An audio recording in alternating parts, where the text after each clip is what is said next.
السلام عليكم.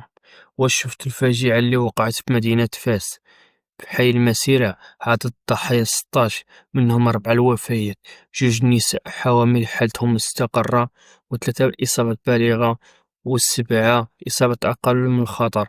وهاد العدد كيتكون 16 عدد الضحايا اللي تعرضوا لهاد الحادث، ونترحموا على الأطفال اللي ماتوا.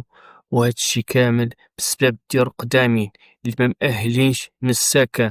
ولهذا الدولة اتخذت عدة قرارات باش تحذف هاد الشي وتخرج الناس من الديور القديمين. الموضوع هو كيفاش سيدي انا نعرف الدار واش مأهلة ولا ما مأهلاش. هنايا باش نطرقوا واحد الموضوع شيق، والله يرحم الناس اللي ماتوا. وهذا الموضوع ضروري خصنا نهضروا فيه لان هذا وقته. واش انت عايش في الرعب، ساكن في دار، ولا ساكن في فيلا، ولكن واش مأهلة ولا ما مأهلاش؟ واش التربة ديالها صالحة للسكن؟ حيت كاين ديور التربة ديالهم ما مستقراش.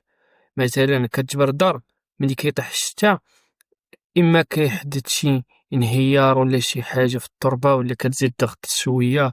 ولهذا اتخذت الدولة عدة قرارات في هذا الشيء. أول حاجة، نتايا عندك بناء عشوائي ولا مصمم الدار ديالك ماشي هي ديك بلا بلان ولا شي حاجة، ولا ما عندكش الترخيص، ضروري خصك تفرج على الفيديو. علاش؟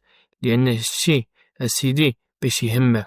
واش كل دار مخالفة ضروري خصنا نريبوها؟ لا، ماشي ضروري، ولكن هناك تفاصيل مهمة وخطيرة خصك تعرفها. وبالضبط الهدم هو آخر حاجة اللي كيتم القرار ديالها، وما كيتمش عشوائي. أول حاجة خصك طبق فيك 3 شروط. هو يا إما تكون بناية آلية للسقوط. علاش غيهدموا لك؟ خاصها تكون بناية آلية للسقوط. علاش؟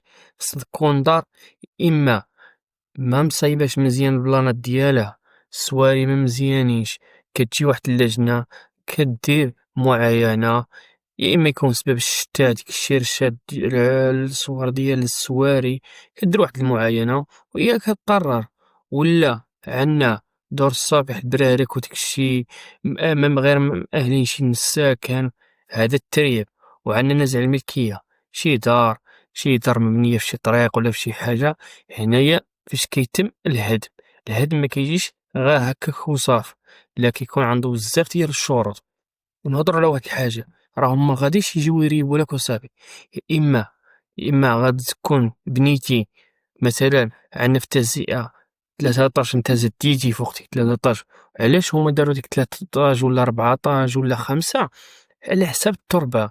راهم ما كيديروا التحاليل ديال التربة وكيشوفوا وديك البناية واش شي واحد تشكى، واش شي واحد ما تشكاش، واش جاو عندك السلطة عطاوك واحد الانذار اول والانذار الثاني باش يجيو يريبوا لك.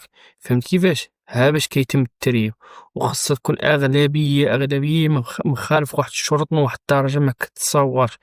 وكاين واحد الحاجه يمكن لك تسوي الوضعيه ديالك عاديه، المخالف للقانون عاديه، كتمشي كدير الاجراءات ديالك، هما كيجيو كيعاينوا كيشوفوا داكشي واش هو هذاك ولا ماشي هو هذاك.